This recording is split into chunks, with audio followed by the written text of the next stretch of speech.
Hi, everyone. Welcome to another episode of Enlace After Dark.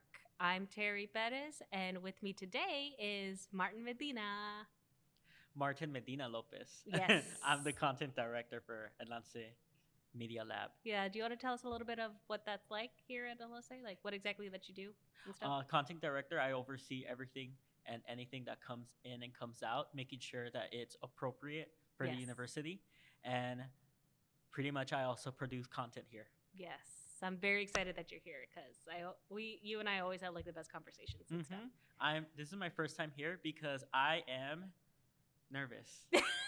He's very Yeah. nervous. You could kind of tell, but Yeah, I'm it's super okay. nervous. So if anybody out there are like the psychologist that likes to read body language, feel free to do so. Yes, judge him as much as you can. Mhm. Okay, well, today's episode is going to be really fun. I think we're both going to be really excited about it because it's falling under not only Women's History Month, but I think we're filming this the day of, like we're filming it on International Women's Day, which is awesome. So that is awesome. Happy International Women's Day, March 8th, to all the women out there, and also to Terry, because she is a woman. Last time I checked, yes. And and because of her, she's the reason why we sound good, and she's the reason why we have really good stories because she's the real MVP for our scripts and everything. So, round of applause to Terry.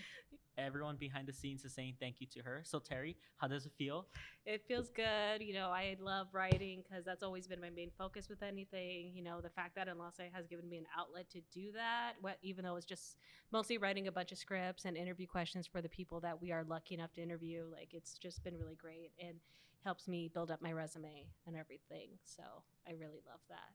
So, and that's why even then with Enlace After Dark right now, I just have my notebook here. So my handy dandy notebook to talk about a lot of stuff.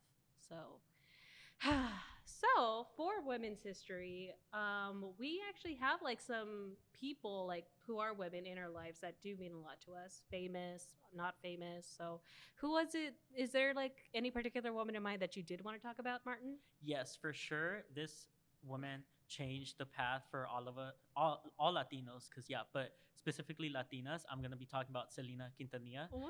And who are you gonna be talking about? Well, this person, she is not only a journalist, talk show host, she's basically a businesswoman. She has the best rags to riches stories ever.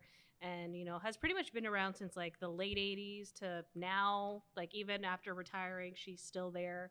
It's Oprah Winfrey. So, yay. Very excited about that. What's crazy is that she interviewed Selena's family. So like that's weird. That is weird. That's so weird. I don't think we planned that, actually. Yeah, and I don't know much. Like I know about Oprah Winfrey, but I'm not really familiar with her. So I think with her, people mostly just remember her as just a talk show host. Like, you get a car. Yeah, you get a car, you get a car, you all get a car. Yeah. And just all that stuff. But no, she actually did a lot of stuff. She's like pretty much like the person you first think about when it comes to talk show hosts and everything. And she is pretty much what I would want to be when it comes to talk show hosts. I don't expect to be super rich and famous when it comes to my journalism, but with her, she is someone who lets their guests be vulnerable. She wants to make an environment where they're not afraid to share their secrets. Because with celebrities and just people in general, they are very afraid with opening up themselves. Even the people who are the most vulnerable, kind of like Martin and me, we sometimes are afraid to like share certain aspects of ourselves. But with Oprah, she made it so that she could be someone that people could talk to about anything. That's why she has a lot of iconic interviews that include, Whitney Houston talking about her drug addiction and her emotional abuse with Bobby Brown. You have her talking to Michael Jackson about like his personal life, like his childhood and his abuse with his father. And then even after the Oprah Winfrey show finished, you had her talking to Meghan Markle and Prince Harry, like about their life after leaving, like the royal family and everything. So that is something I would want to do as I continue, even after I leave Enlace and graduate Texas A&M. I'd want to be like someone who I can talk to anybody and let them be able to, open up to me about like what's going on in their life and everything. So that's why I really love Oprah so much, especially with that aspect. And we're gonna make sure that happens. You're gonna manifest that dream. And Yes. Oprah over Dr. Phil any day. Oh, definitely over Dr. Phil. Because at You least could she's say more that. legit and more empathetic. Yes, absolutely. I So- think like Dr. Phil, he just has those gifts just for entertainment values. Yeah. But no men talk today. It's all women. Yes, exactly. All that. Okay. So when was Oprah Winfrey born and what's her zodiac? I don't remember when she was born, but like yeah, before she became, I even put it here. Like I even made like a little intro for her. Yeah, like just like her when it startup. came to her rags to riches story. Okay. Before she became the queen of all media, I put her as that. Oprah Winfrey has experienced numerous hardships during her childhood. She was born to a single teen mother. She was frequently abused by her friends and family. And not only that, she was bullied by others because of poverty, like because of how poor she was. And she lost a child of her own when she was a teenager. I think to this day she doesn't have any children. Yeah, I think she's child free, actually. And she had a hard life, but yeah, she eventually became one of the most prominent and recognizable individuals in the world. She's an author, she's a television and film star, she's a philanthropist, and I think like yeah, when I looked up her estimated net worth, she's worth over $2 billion, which I think is really great. And she was also like the first celebrity to like do like a book club. Like of course, like I think older people is gonna know the Oprah Winfrey Book Club. So, and I think, yeah, celebrities nowadays, they do that. I know Reese Witherspoon has a book club and Emma Watson, I think. So, yeah, but Oprah was, I think, the first one to do it. She had like a segment on her talk show where she would talk about a book that she's really interested in. And that even got some of the books to become bestsellers just simply because Oprah liked that book and would talk about it. So I really like that she did that. So. When did you get introduced to her? Like, what was the first time you saw her and you were like, oh my gosh, she's cool? I would just like I didn't really watch her religiously. I think back when I was younger, I would watch mostly Ellen and stuff, back when, before Ellen became a little more problematic now. But yeah, Ellen was more on TV for me because it would show, I think, around 3:00, and that was the time I would come back from school. I would watch her more, but I know Oprah, back to like the interviews, she was the one that Ellen talked to about her actually coming out as a lesbian. So I think that's kind of what led me to talk about it, to learn more about Oprah. And I think she just became, around that time, she was still a pop culture icon that I would just hear every now and again. But yeah, when I was doing more research on Oprah and also on journalism overall and all the stuff that she did, I just thought it was amazing. And like one of the, like, even then, like I think I was like you, I just knew her just by her name. I didn't really know too much of who she was. But actually looking up the things she did, like I think one of the things she did, it was one of her earlier in her career, like 6 months into the Oprah Winfrey Show, like in 1987, she decided to go to Forsyth County, which is in Georgia. And back then it was an all white community. Like there was like no people of color there. And it was also very racist. And she actually went on to talk about, to interview them, talk about the citizens that were there and let them pretty much talk about their racist values and their morals. Like she was very, like she let them talk about that. And I thought that was really amazing. Like I think that that whole thing, like that whole mini documentary about it, I guess you could say, is on YouTube. So I really think it's great. And she even revisited it. And now it houses about like 7,000 African Americans as of like, I think 2011. So that's really cool. Nice. I like Oprah. Every time I think about her, it's that I know that she is considered the first like wealthiest woman. Like woman. She became that, and she's cool. And like I said, I also think a lot about the you get the car. But I think she's so cool. I think that kind of became a meme now because now like you get a car, you get a car. Oh, and not just that, she owns like a food thing. Like she owns like a Food Network. She owns something like that. She owns her own channel, the O. She owns. She owns the O. She owns O's. Yeah, Oprah Winfrey Network. Yeah, she owns that, and she has her own magazine. Yes. Yeah, she has so all that thing. She is legit. Yeah, like even then, like I even mentioned earlier, even after she retired and she's not doing the Oprah Winfrey Show anymore, she's still someone that people want to talk to. That's why, like, did you see the Meghan Markle like thing? Like, when it came out? Yeah, I saw it too, and I just thought it was really great. So, yeah, so that's why I really like her. It's a good way to I'm not a journalist and I'm not an English major, but I feel like it's somebody who is in that path could study her to learn empathy. I mean, if you don't have empathy as a journalist, I don't know. But yeah, she's a good person to look up to.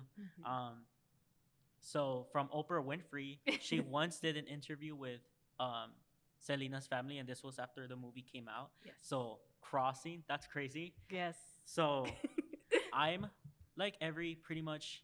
I'm not sure. I'm talking for myself, but I think it's safe to say like every Latino kid grew up listening to Selena. Some like her, some love her, but I'm like I love her. I'm gonna get a tattoo of her eventually. It's What are you gonna gonna be right get a here tattoo of Selena. She's because I just like of feel her face or of her face or her whole body, like in general. Because I feel like she pretty much represents like a lot of good in this world, and she always, even though she's not here, I always feel inspired by her. Something that she tends to say a lot is always believe that the impossible is possible, and she's a huge advocate for education. When I saw that um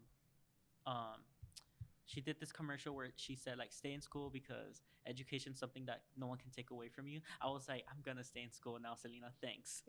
So Selena Quintanilla was born on April 16, 1971. She's an Aries, but fun fact, she doesn't believe in zodiacs. really? So yeah, there's an interview where they're like, oh, you're an Aries, and she's like, okay.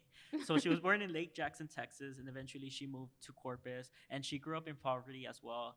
Pretty much she grew up in a household with like 16 cousins. They all grew up together, which is actually very common in Latino families. I'm not sure if any other like races have like deal with that, but for sure it's known. My family also we grew up with like cousins in a household like that, and um so yeah, she grew up in poverty. She grew up with nothing, and at 6 years old, her dad realized that she was really talented, so he made the band. They were originally named something else, but eventually they became to be Selena y los Dinos. Yeah.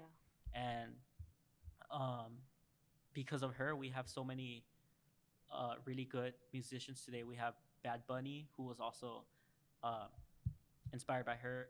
We have Becky G, Carol G, and we also have like American artist that looked up to her, which was Lady Gaga. Yeah. Lady Gaga loves her. She's always wearing her merch. And then we also have Drake, and we have Beyonce. Yeah. I think we also have like I think Selena Gomez. I think I saw I think I saw a YouTube video of her like a long time ago, like actually doing like her own rendition of like Bitty Bitty Bom Bom at like one of the concerts. I thought that was so cute. Oh well, yeah, she inspired Selena Gomez. So like Selena Gomez is named after her. And usually when I say like, oh, I love Selena, they'll be like Gomez, and I'm like, no, it's the original. Yes. So other fun facts about her, which I already knew about, but I didn't know which school. So she was accepted at Louisiana State University, but she enrolled in Pacific Western University, and she wanted a major in business. Really? Yeah, because she's homegirl was super smart. Like she loved school, but she had to work really hard from the age of 6 all the way to like high school. And they would like teachers would complain saying that like she looks super tired, but homegirl had to do it because her family didn't have money. Yeah. And for sure she has. So these are the albums she has. Okay. So she has Selena, Ven Conmigo, Entra a mi mundo, Amor Prohibido, which reached number 29 on Billboard 200. Dreaming of You, it was released in 1995, and she broke record albums of selling, and it was like the first Latin artist. With Selena y los Dinos, she also released Mis Primeras Grabaciones, which means my first recordings. Alpha. These ones I'm not sure of because I've never like heard them. Muñeco de Trapo, and the winner is Precious and Dulce. And she won a Grammy for her album Live for Best Mexican American Album in 1994, the year that we were born. Oh my God, we're really I mean, we were born in 2001. Yes. She won. We're Gen Z kids. What are you talking about? Yeah, we're Gen Z. Hashtag no cap. Yep. She was the first female Tejano to win this. So she's pretty much very inspirational. Yes. She got married to her like bandmate Chris. Yeah. Her Perez. Guitar player. And she joined EMI Latin, so she was one of the very first to join that one because they were barely starting up. She originally got offered by Sony, but should we talk about it? We all know Sony music. Look at the way they did Michael Jackson. So she was gonna join Sony, but she ended up joining them. So we're really thankful because we never know what would have happened like to her. My goodness. Because like Michael Jackson ended up really bad. But anyway, that's like another story. Yes. But something a lot of people don't know is that yes, she did advocate for school, but also for DARE, keep kids off drugs. She was really big on that. And something that is really true to like I love it is that she did a lot of charity work for the AIDS Foundation. Wow. So homegirl was like, She was a philanthropist. yeah, she was doing it all, and even though at the time that was very taboo to be helping, like even I don't know about it now. I think now it's a little bit more acceptable, but Yeah. like back then, like it was really taboo to work with AIDS, and Yeah, because I think the AIDS epidemic stuff that was like around the 90s, wasn't it? it started on the 80s all the way Yeah. to the 90s. Yeah. So she was like the second celebrity known to help like directly, because the first one was Princess Diana, Oh yeah. because she would like shake hands with them, and back Mhm. then they were like, no, don't do that. So respect. Yes, that is respect. But yeah, I was introduced to her at a very young age. She was my first like crush. I'm gay though, but like she was my first crush. I loved her, and yeah. When did you like were exposed to her? I think also at a young age. I mean, I remember always like her music being in the background and stuff, and I would sing it. I think I would. I remember like there was like an old home video of me. I think it's gone now. Like where like little me, little toddler me, would be dancing to Bitty Bitty Bum Bum. Like I would even like shimmy my shoulders a little bit and just go like that. So it was really cute. But and I remember watching the movie too, like the biopic with Jennifer Lopez and everything, and loving a lot of her music. But I don't know, I guess I didn't love her, like not as compared to you, I didn't love her, but like she was still like a great like important figure. Like I think you even said it yourself, she's definitely an iconic figure in Latin music, and I think Latin history in general, because yeah, she was just like this amazing person. And the thing is, like, she didn't even really, I think this is the one thing that always stood out to me too, like she didn't really even know too much Spanish either. Like she would sing it a lot. Like when she's the way she sang it, you would think that she was like fluent in Spanish, but she knew very little, next to nothing to it too, which I thought was really interesting. So. Yeah, that one, because of her, there's a lot of like Hispanic kids who get like confident when they find out that Selena didn't know proper like Spanish, because if you hear her sing live, you can hear it like her accent. But there was this quote where she said that even though I don't speak full Spanish, I'm still proud to be like Mexican, and I think that like should be something, because yes, it's important like to learn Spanish, but even if you don't speak it fully, you should still be like proud. Like that shouldn't be taken away. No, because I think that kind of is like still a little bit of an issue today, is that sometimes with Latinos, like sometimes you will get judged even by other Latinos because you don't know Spanish, or there's certain things that you don't know about like your culture, that you're gonna get judged solely by it and stuff. And that's kind of a little sad, because like we already have to sometimes are a little afraid to like already be judged by our race, and then to be judged by our own race, that's kind of just like, it's like you can't really win with anything. So, and I think that's something Selena had to face. And even though like even her dad, who even though he's a whole different story too, like he even Enlace does not have that kind of money for lawyers, so we love you. He did teach her a little bit about that, at least, so, which was kind of true, like at least to know enough Spanish where she can be successful, is that should be what matters. So and she pretty much also paved the way for fashion. Yeah, because I do copy her a lot when it comes to clothes. Oh my god, she's pretty much a fashion icon. She made denim on denim good. She made that, and then she like, I'm not sure. What is your favorite Selena outfit? Oh my gosh. Okay, so oh man, I don't want to sound like. There's a lot of ones that are very basic. The ones I like a lot, basic because like everyone will say like I like this one. So it's not the jumpsuit, even though I love it. It's not the jumpsuit. Like the purple one. Yeah, it's not that one. The one I really like is I wore it for my ring ceremony because she got it when she won her double platinum for Amor Prohibido. So it's this business suit, and it's like an oversized blazer, and she looks really pretty. And then as a belt, she's wearing like a chain, and it's just so cute. I love that one, so I mimic that one. I love her this other red one, and she inspired Cardi B. Oh no, is it that one? I don't know, but like it's red, like a red leather jacket, but it's like Western, and then she's wearing like jeans, but with like red leather on top of it. I think I know which one. You know which one? And it's like what the cowboys wear. Yeah. And then another one is the white one where she's wearing like her famous bras with like the beads. That one, it's the one where it's like not her last, but she's like looking back, and she's like it's like a promptu picture, like her sister took it, and they show it in the end of the Selena TV series. Those ones, I love those ones. I think mine is like, it's also a little basic. It's the cover of I think Amor Prohibio. It's like the white. Oh, the purple one. That inspired. No, not the purple one. I think it's she's like standing. She looks like a very stoic face. She's got the beautiful red lipstick on. Mm-hmm. She's got the white ruffle blouse on, and then she just has a black and leather. she's like this. Yes. Yeah. I love that one. That's my favorite. I would recreate that if I could. And obviously, by Terry's lipstick, she also fell in love with her red lipstick. Yes.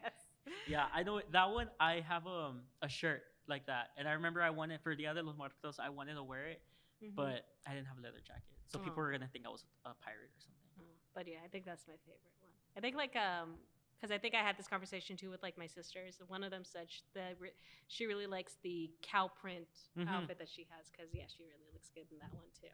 On Spirit, they were selling something similar to that, and I really wanted to buy it, but there was no size. They were all like mediums. Oh, really? And it was women, so I was like, no, I'm like an extra large in women. You know what? Oh. Yeah. And I'm sure you would have pulled it off.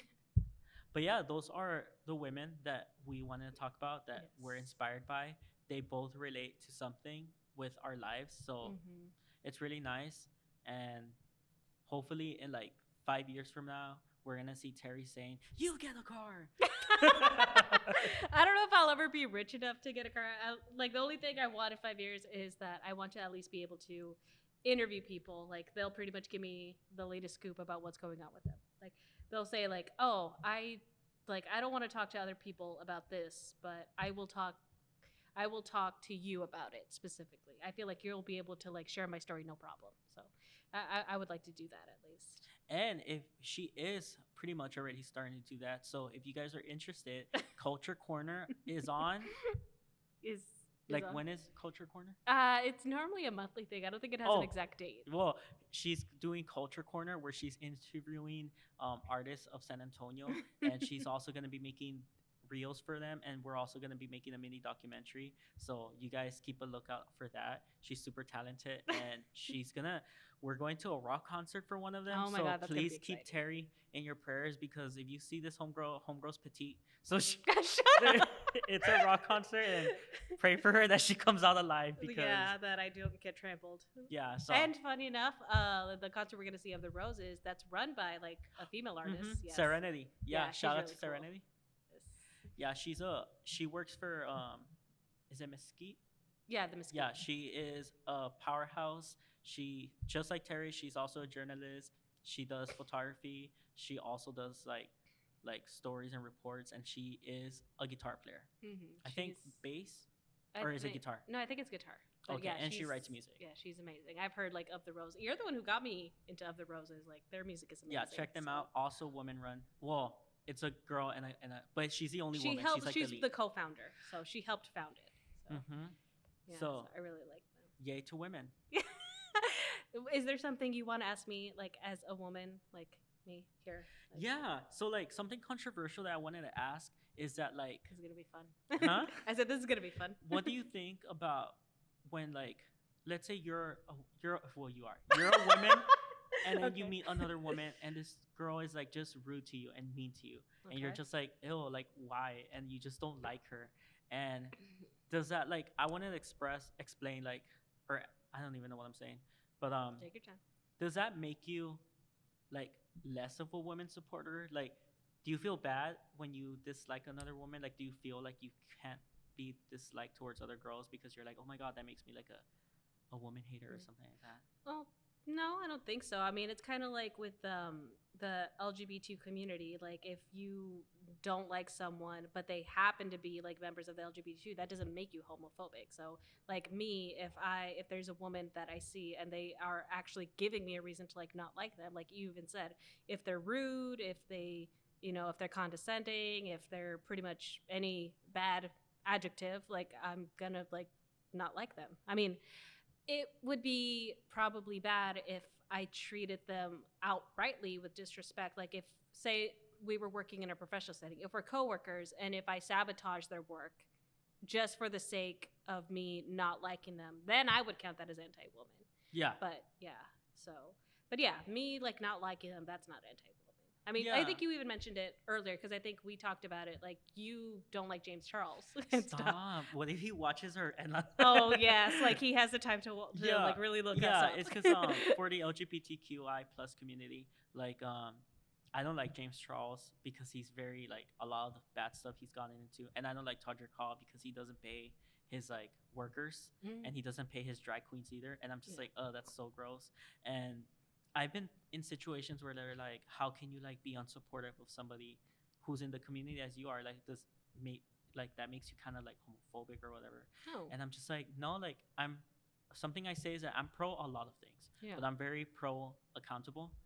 And if people like if just somebody isn't good, like I'm just like, oh, like you can dislike a person. I feel like it's human nature to dislike somebody, but that doesn't mean you hate. It's kind of like what I said earlier with the Latinos like not liking each other simply because we don't like I don't speak Spanish. Like I've heard you talk, like you are very fluent in Spanish. My Spanish is not the best, even though I am Hispanic. I come from two parents who speak very fluently in Spanish, but I know little next to nothing. But if like a Latino hates me simply because I guess like another term is whitewashed. I mean, I feel like that wouldn't really be like or no sabo kid. Yes, exactly. So yeah, I feel like that wouldn't like to answer your question. Yeah, it's not anti-woman. Like, yeah, so if you hate someone, hate them. Hate them proudly. Like have a reason to hate them. Yeah. And treat and handle your hate responsibly. Exactly. Kind of like with the with like I guess like I hope I'm not dating this. Like with the Hailey Bieber Selena Gomez thing, I feel like she's only hating Selena simply because she's Justin Bieber's ex. Oh my gosh, we're going all over the place. Yes, we are. I think the whole Selena, Kylie, and Kendall hating, I think that's an example of women hating, where you just don't like a woman because, and that's something that, oh my god, but we should save that for another podcast. But it's the fact that these like 3 white women are hating, who were born nepo babies and were born rich and like had a startup, are hating on a Latina woman who also started with nothing. Like homegirl was poor, so she worked her way up. But that's another story. Don't be that kind of woman hater. Don't be that woman. Like to sum up, don't be that woman. Yeah, but to sum it up on the positive note, yeah, women history is very important, and pretty much giving gratitude to women because like they're awesome. Yes. Because of Terry, honestly, we have like Enlace is running very smoothly. If it wasn't for her, we wouldn't have anything. Like our questions would have been really like for our mariachi, like, so 6 strings or 4? 6 strings or 4? Yeah, I was in charge of like doing the questions and stuff, and I did do the questions for another thing that we did, not just mariachi, the ghost tour that we did too, where I was able to interview them, which I thought was really great and stuff. I was gonna ask you, so like, who's a female writer that you really like? A female writer? A writer, like it can be a book. She writes books or something. That's a good one. There's a lot of them I really like. Even though she's another problematic thing because of who she is personally. I at least like her story, J.K. Rowling, because I just said she's problematic. I know what you mean. I'm gonna admit that, but she's one of those good examples phenomenal. She's phenomenal. Her story is only because she is a rags, like Oprah. She was rags to riches. Like pretty much, she was a single mother who was divorced. She pretty much didn't start writing the first Harry Potter books until like she was like in her 40s, and she was divorced. She pretty much lost money because of her divorce and everything, and she pretty much started writing the very first Harry Potter book, like started drafting it like in on a cafe, sheet. In a cafe, in a napkin, on a napkin and stuff. And it's still a very iconic series, which we all know. And I really loved her, well, at least her story now. And I think she's one of my favorites. And I think it's because of like I grew up with those books. Yeah, they still hold a very important piece in my heart. What house are you? I'm a Ravenclaw. I can see it. I'm a Gryffindor because I took it in too. Pottermore. I always tell people that I do not believe your house until you take it on Pottermore. I did take it on Pottermore. And I always tell people like it's politics. Like that's legit for me. Like I have to know. I don't believe in zodiac signs like Selena. But you believe you believe in Hogwarts houses. I believe in Hogwarts houses. And then I think my Patronus on there is like a dolphin. Oh, I haven't taken that one. No? Damn, that's a good. Yeah, I should take it eventually. Yeah. And then it was what else? Because I think you find out the basics of you find the house, your Patronus, and I think your wand. I forgot my wand though. Oh my god! Someone that did come out of Harry Potter, another female icon. Yeah. You know who I'm talking about? Emma Watson. Emma Watson. Emma Watson is amazing. I love her. is she the one that wait, was it her that she skipped school to go audition? I think no. I think it was one of the. It was Luna Lovegood, the actress. I think no, Luna. She was actually like a really big fan of the books before anything. And I think because she was a big fan of the books, they got her to be Luna Lovegood in it. And I think she said Luna was actually her favorite character. So yeah, and fun fact, trigger warning, she did suffer from like an ED. She overcame it. Oh. And but that's what she was reading at the hospital. That's what I would read. So then she became Luna Lovegood, and now she fights for ED. So I think that's awesome. She's actually my favorite Harry Potter character. Emma Watson is awesome too because after Harry Potter, or was it during Harry Potter? Maybe like the last film. She went to Brown University. Oh, was it Brown? I think it was after. After, but was it Brown? I'm not sure. It might have been. It was a very prominent school. Yeah, she got a. I think she was an English major, and she got a GPA of like 4. Yeah, I think that really fits with her character too, because I think like her out of the 3, Ron, Harry, and Hermione. Hermione's the one who decided to finish, her education in Hogwarts, and then Harry and Ron's like, nah, we're good. Yeah, like I'm very something that I think you've noticed, and everyone will notice, is that I'm also very huge advocate for education, specifically higher education in women. Yeah. And every time I hear a woman gets her degree or even like anything, I'm just like, you go, girl, because even Miranda Cosgrove has her degree in psychology. Do you know Bridget Mendler? Bridget Mendler? Good Luck Charlie. Oh, yeah. I love her. Dude, she went to university, and I think it was MIT, and now she's getting her PhD. Wow. Yeah, and she's really cool. She's helping children with protecting the rights of children online. So like, for example, when you see like these TikTok families and all these things, like she's trying to fight for like their privacy and like to protect them, and I think that's super cool.